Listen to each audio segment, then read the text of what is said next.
What is Bitcoin? Magical internet money, decentralized blockchain, hashing power to the moon, algorithm, buzzword, Lambo store of Bitcoin Cash knows the real Bitcoin. What the hell is Ethereum? Screw it. Nuance. Hey guys, Colin here with Main Street Wolf. If you couldn't tell from that intro, I was kind of poking fun at the fact that when you look up Bitcoin, it returns a lot of results that get very technical and can confuse a lot of people just because Bitcoin isn't that simple. So in this video, I am attempting to explain Bitcoin and how it works in a simplified manner that anyone can understand. Hopefully you guys enjoy.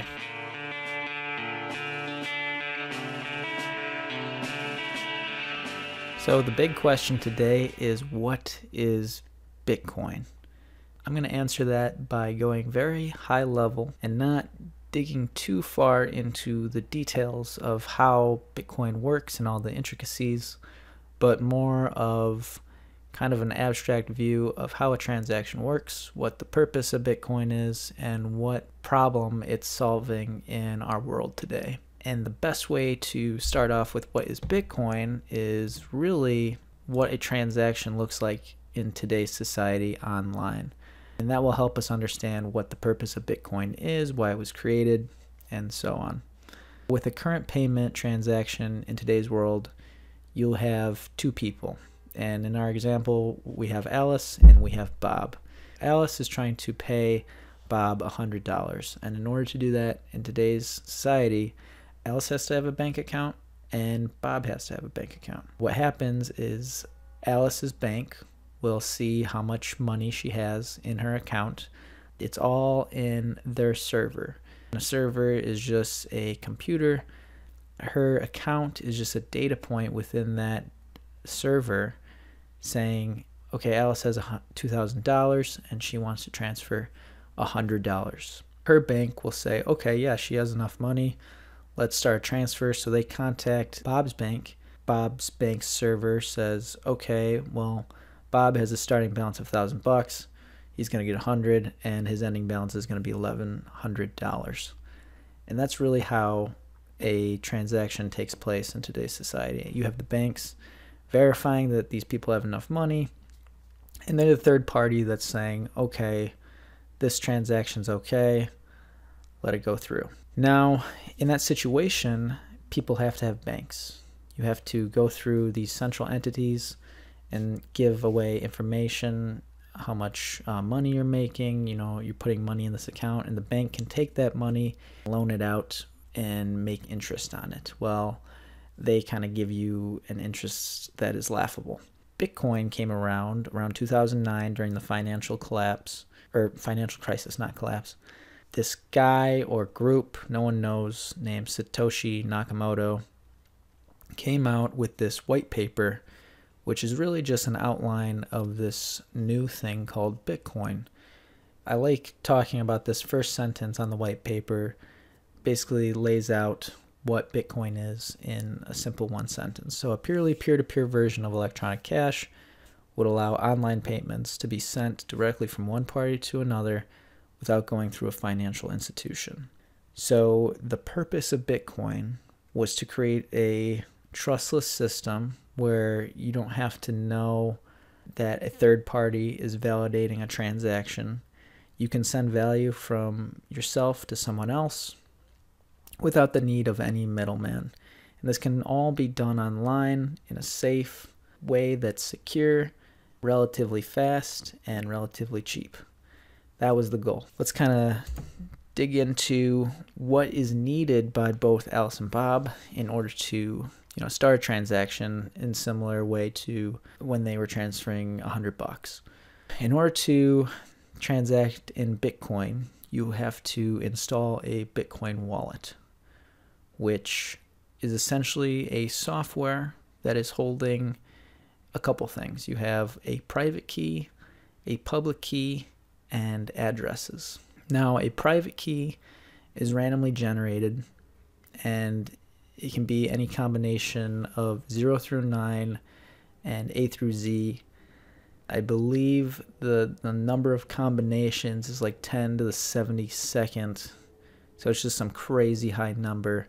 So this randomly generated private key is used as a way to access funds that are sent to your public key and your addresses. So you can think of the private key kind of just as a key to unlock. I like to use this metaphor that I've heard before, or not metaphor. I don't know if it's a metaphor or analogy. I don't know whatever.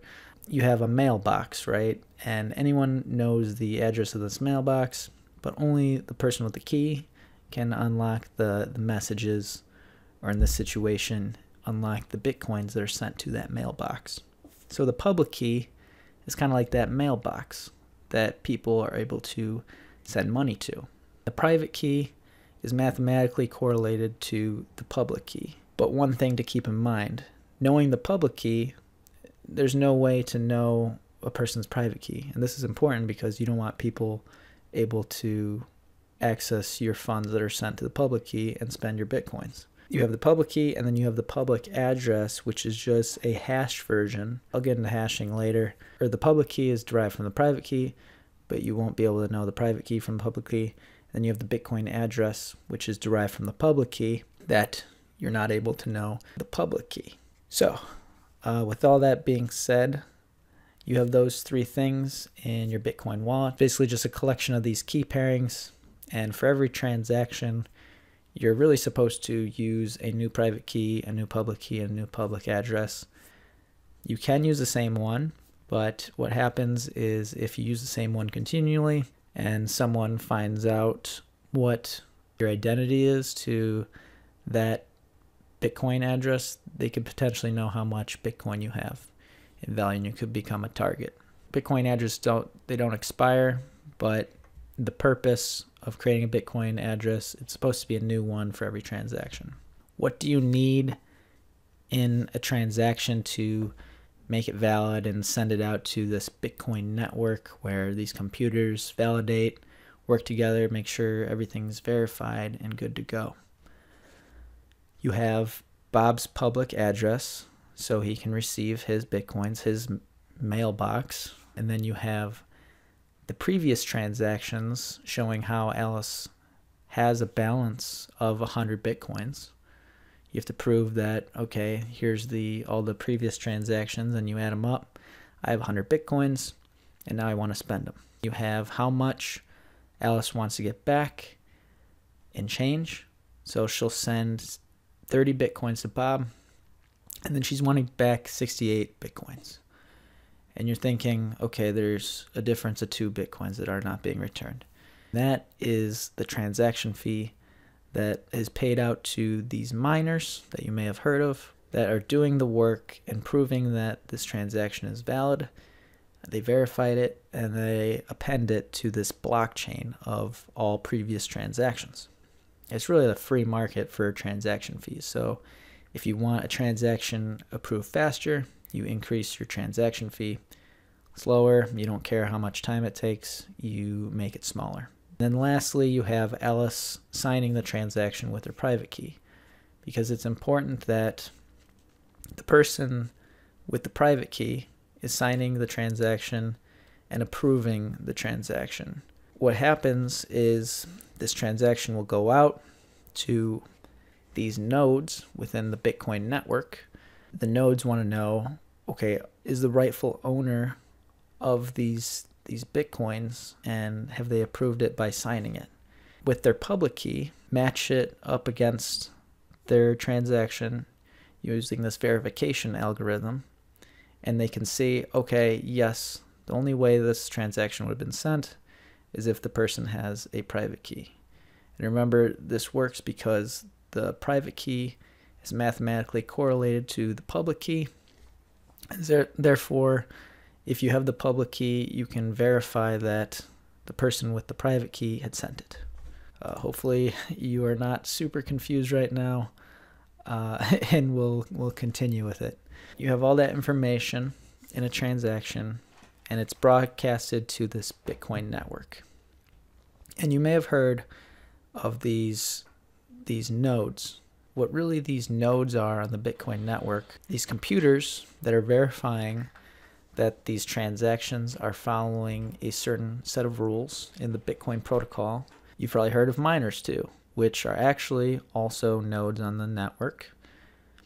And they're slightly different than the other nodes because the other nodes, what they're doing is they're just constantly sending information across the network saying, okay, this is what the blockchain looks like right now. These are valid transactions.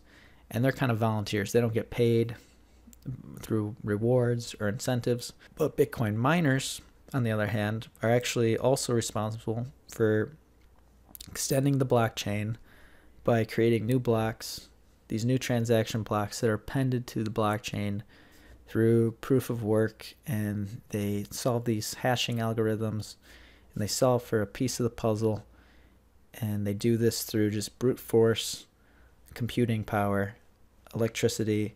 Once they append these blocks, they send it out to the network. Everyone says, okay, this was the answer. This is correct. All these transactions were right, and they get attached to the blockchain. But let's talk about the blockchain a little bit. These miners put together a transaction block full of valid transactions, like I was saying.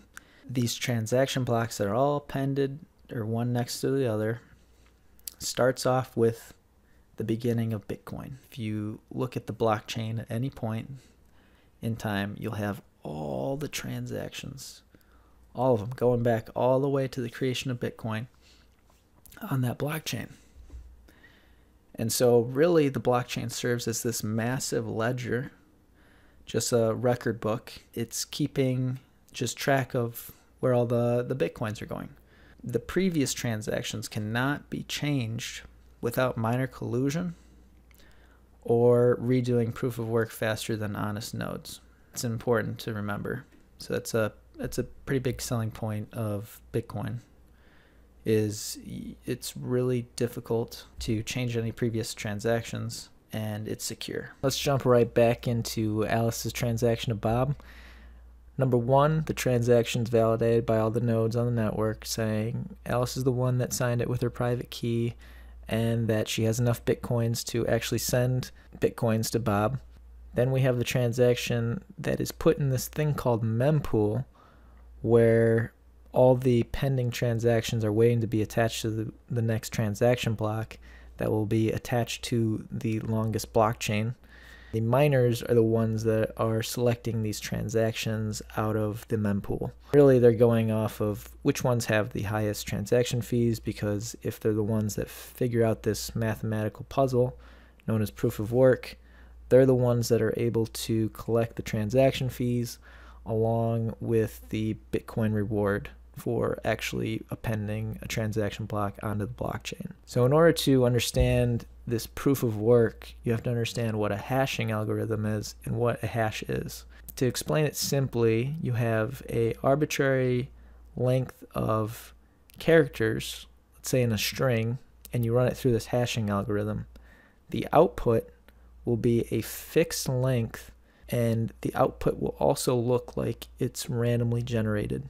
By looking at a hash of a input that is run through this algorithm, you'd have no idea how to figure out what the original input was. Another thing to mention is that if the inputs change at all, any input, one little character difference, the output, the hash, will be completely different. So people know that if you change the inputs, the hash will be different. And for every time you run an exact input through this hashing algorithm, you'll get the exact same output. This is important, and you can look at this example.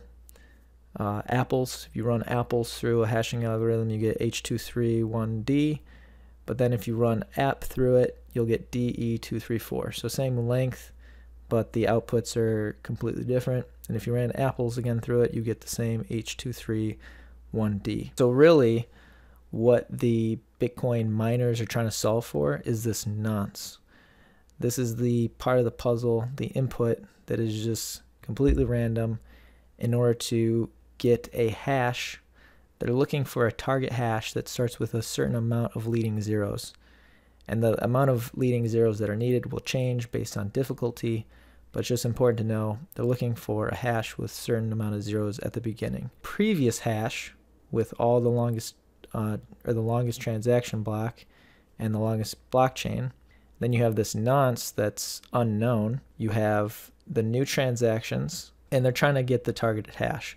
And so in order to do that, what they're really doing is going through thousands and thousands and millions of iterations of different nonces in order to get a hash that starts with a certain amount of leading zeros. And when they do that, and they actually find the nonce that solves this puzzle, this mathematical puzzle, they broadcast that out to the nodes. Everyone confirms that, okay, yes, by putting in this nonce, you get this hash with a certain amount of leading zeros. Everyone agrees that, okay, this is now the longest blockchain. This transaction block is attached to the blockchain. It is broadcasted across all nodes. Now the next transaction block will be appended to that new blockchain. The miner who solved the proof, they get a mining reward, which is called coinbase, actually. So they'll get a reward of 25 bitcoins for mining and validating the transaction block, and then they'll also get the transaction fees. That really sums up what, from step one of creating the transaction all the way to getting attached to a transaction block and being appended to the blockchain. Very high level. If you want me to go into greater detail, definitely leave a comments down below on any portion, and I will dig in and get even more detailed on one specific part. So let's recap on some of the important traits of Bitcoin.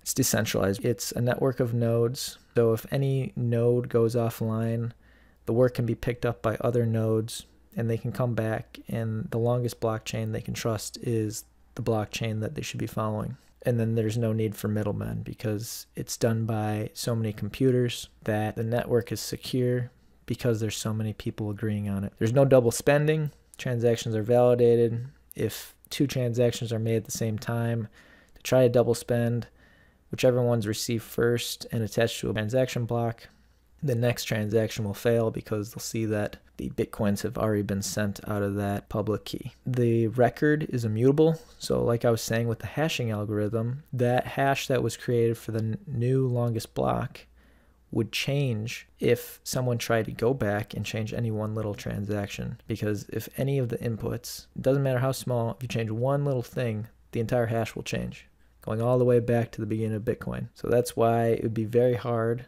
and Bitcoin miners would have to collude. Let's get 51% of the hashing power, which when you hear hashing power, that's really just the computing power of the miners. They would have to get 51% control and try to create fake blocks and fake transactions. You have a certain degree of privacy with Bitcoin. Like I said, if you use the same address over and over, they don't expire, and someone identifies you with that address, they can potentially look at how much Bitcoin has been sent to that address and see how much money you have and attach it to your identity. The supply of Bitcoin, a lot of people talk about this. There's only ever going to be 21 million Bitcoins in supply. The Bitcoins are divisible by 8 decimals, so you don't have to own one Bitcoin. You can have a fraction of one. And the mining rewards do get halved about every 4 years, and the projected date for the coinbase generation, where you get a reward for doing the proof of work, is supposed to end around like 2140, around that time. And then the network will have to be 100% off transaction fees, and that's the plan. Now with Bitcoin, you have a protocol that can actually be upgraded over time, and there are developers that are working on Bitcoin, and they're trying to make improvements and changes to allow the network to scale, make it faster, make it cheaper.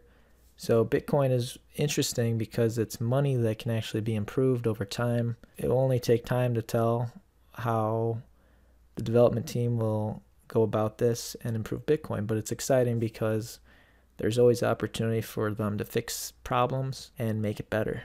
And then you have chain splits that can happen, known as a hard fork.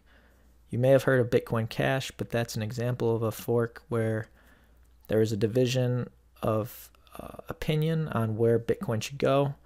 So you have a single blockchain, and then what happens is a certain block, they decide, okay, Bitcoin Core is going to go this way and Bitcoin Cash is going to go that way. At the split, you'll have both the same amount of Bitcoin as you do have Bitcoin Cash. And then all the transactions on the Bitcoin Cash, once you start trading that around to other people, that that record will be different than your Bitcoin record. And so that's when they kind of split and they can design new things for each protocol separately. That pretty much sums it up, guys. I know that's a pretty long video. Hopefully, though, from starting from what Bitcoin wallets are, what keys are, going all the way through a transaction is super helpful. Just watching this video should give you a base of what to look up in further detail. And like I said, definitely leave down below in the comments what you'd like me to try to explain in more detail. I'll look into it. I'll research it. I'm definitely not a programmer myself, but I do enjoy looking at this stuff and trying to understand it. So depending on how far down the rabbit hole I go, I may get confused on, the algorithms. Like, I'm not going to get into that. Doing high level stuff, or maybe one level below, I can understand and try to explain. So like I said, leave a comment down below. Also, if you guys like this video, please give it a thumbs up. Consider subscribing to Main Street Wolf. I talk pretty much everything money, personal finance, fintech, and then lastly, cryptocurrency. So thanks guys for watching, and have a great day.